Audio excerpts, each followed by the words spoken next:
So, you're a fresh level 80, and you're deciding between the cool looking gear and the better gear stats. And ultimately, you make the right decision and you pick the cool looking gear.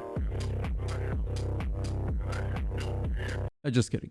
The cool looking gear awaits for another day, but for now, let's talk about gearing your fresh level 80 character. And at this point in the game, you've probably finished the story, you've played enough hours to get a feel for your class, map exploration, variety of dungeons, open world events, world boss encounters, and so on. The three main level 80 gear are Exotic, which are orange, Ascended, which are pink, and Legendary, which is purple. Exotic are soulbound, meaning once equipped on your character, they can only be used on that specific character. Ascended can be moved across through your bank and used on other characters. And Legendary gear is stored in the Legendary Armory for easy access from any character to use. Stats wise, Ascended and Legendary are the same and are the highest you can get after Exotic. The most convenient one will be Legendary. But for now, with that quick summary out of the way, let's get into the fresh level 80 character. We will focus on mainly Exotic and some Ascended options in this video, as they are quick and more accessible to get, which makes it easier for you to quickly get into the much more difficult content as you eventually work towards better Ascended options and later on the Legendary cool looking gear. I'm going to give a variety of options that I think are easy to acquire so you can get yourself sorted as fast as possible. And on that note, I did include some options that may require a specific Living World season to access a specific map. Living World is a mini expansion kind of content where you can purchase these bundles from the gem store.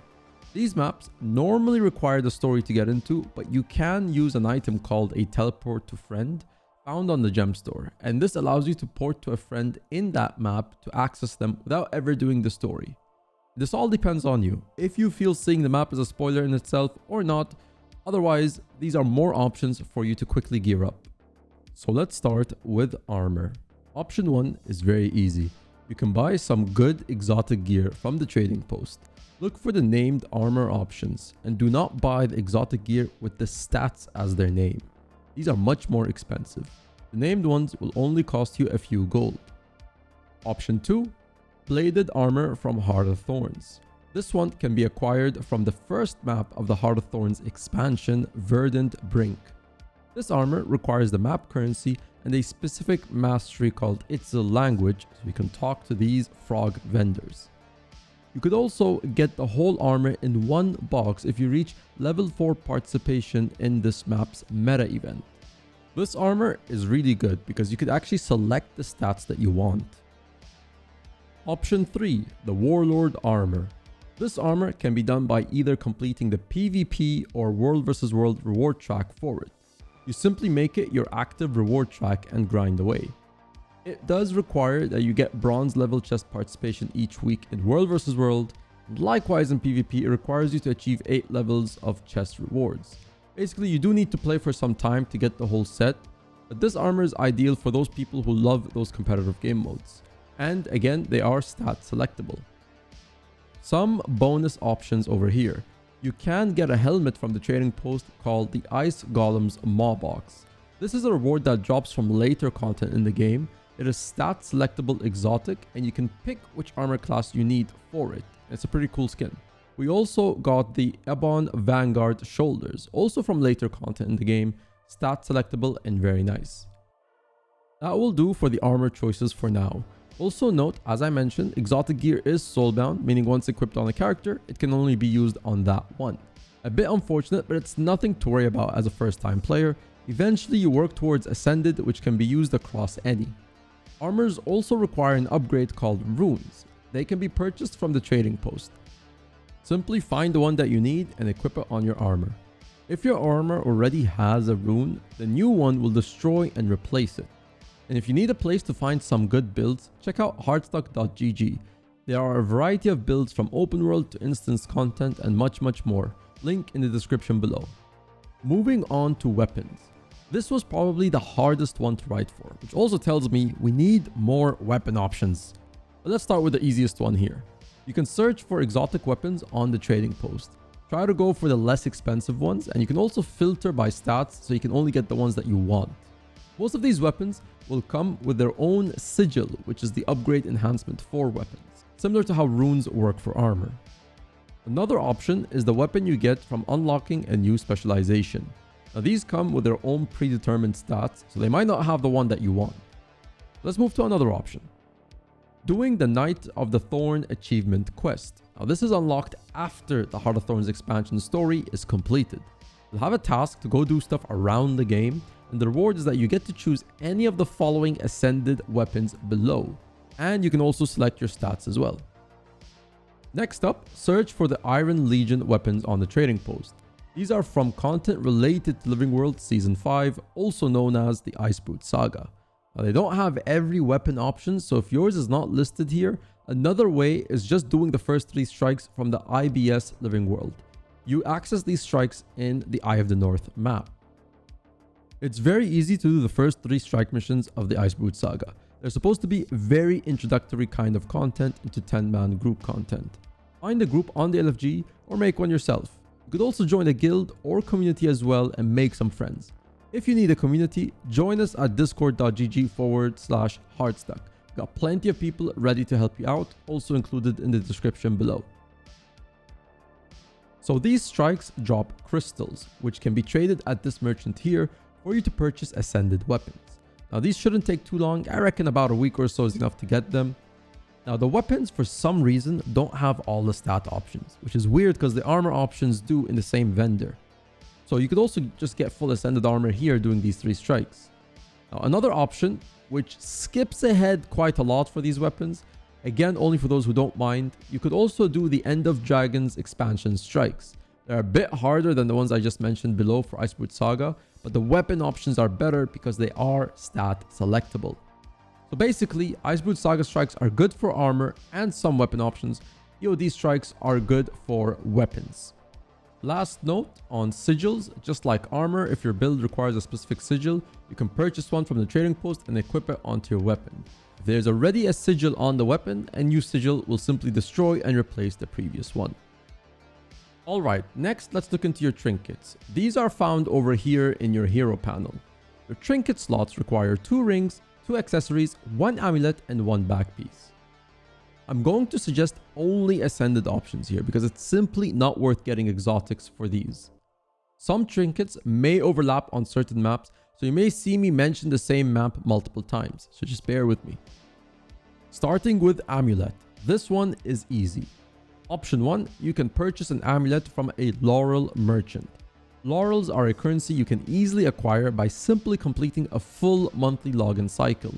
You get about 35 from logging in over a 28-day period, and once you complete a full 28-day login cycle, you get a chest of loyalty, which gives you options of items to choose from.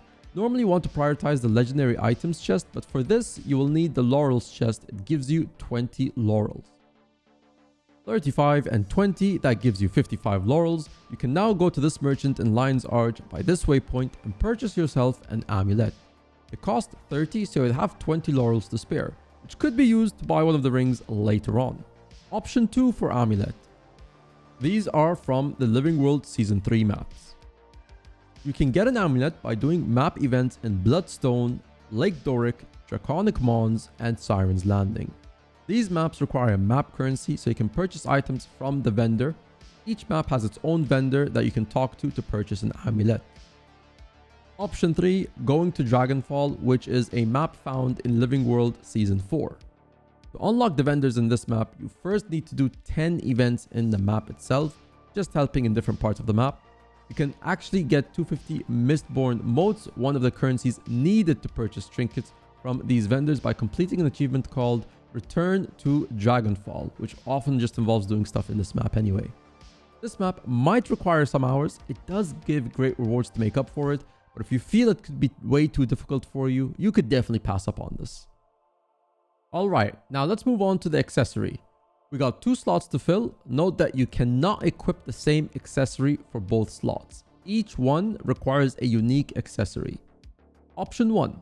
You could purchase them from a laurel merchant for 40 laurels if you have plenty more to spend. Option 2. You can get them in the Living World Season 3 map, Bitter Frost. from the vendor on this outpost. Again, by simply participating in map activities, the vendor also sells a ring and a backpack as well. And you can also get one from Ember Bay, also a Season 3 map. The NPC here also offers a backpiece as well. Moving on to rings, and just like accessories, each slot requires a different looking ring. As I mentioned before, you could get them from the laurel merchant for 35 laurels each, but since you need 2 rings, it might be better to do something else on the side to quickly save time. Fractals, and fractals are a great way to earn gold. They drop so many materials and items that you can sell on the trading post to get a good chunk of gold for yourself. Completing the tier 1 and tier 2 fractals should be easy. The higher the tier, the higher the difficulty. Tier 3 and tier 4 fractals do require ascended gear because of something called agony resistance. That can be very punishing in higher levels if you don't have the equipment to handle them. You need ascended gear and agony resistance upgrades, which is thinking a bit ahead, but just a note for you for now. Fractals are 5-player content, so look for the LFG section and search for groups or create your own. Just make sure to let people know if you're new. Again, I'll recommend you to join us in discord.gg/hardstuck if you'd like to find other people faster. So for the rings, you can purchase them from this merchant here in the fractal lobby. They require pristine fractal relics, which you can get by doing daily fractals. You can also see which are the recommended dailies to get you up to 15 a day. Option 3 for rings, same maps as the Amulet, Living World Season 3 maps, Bloodstone, Lake Doric, Draconic Mons, NPCs will also offer an option for rings along with the Amulet and Backpiece. Option 4, you can also get one in Dragonfall, again requires completing 10 events to access the vendors. And finally, we got the Backpiece to round up all of our trinkets, and this is just me repeating myself at this point. Option 1, Living World Season 3 maps again all offer a Backpiece option. We actually have one more map in Season 3 called Siren's Landing, and it has 5 heart vendors, so you do have to complete the hearts to access the NPC's items. You don't need to do all of them unless you want each Backpiece, but yes, all 5 heart vendors each offer a Backpiece. And those are all the options for fast, or in most cases, easy gearing as a fresh level 80. Hold on though, there is one more option. Might be controversial, but honestly, it's too good to leave out. You could just use a level 80 boost, and if I'm not mistaken, you get one when you purchase the game. If you use a level 80 boost, it first takes you to a level 80 zone for you to try out your class, and then you could decide if you want to use the boost permanently. The boost is useful if you want the gear, because you'll gain access to full exotic celestial gear, which honestly can get you through most of this game, and you basically skip all the steps that I just said in this video. You can just start working on full ascended everything and then eventually legendary gear much later. The funny thing is you can use it on a level 80 character, but I'd probably save this one for your second character, as going through different kinds of content will not only get you familiar with the game, but also allow you to get experience in your class as you play the game. This option is there though, and it all depends on you as a player. You'll still do all the content you engage with, but this just makes it easier to get right into some of the other things. And finally, those are all the fast and some easy options on how to quickly gear your fresh level 80 character. If you have any questions, comment them below or find me on twitch.tv/guildmm live on the following days listed somewhere in this video. Also, if I missed anything not shown in this video, comment them below for other people to see. Thanks for watching, and until next time, I will see you when I see you. Take care, gamers.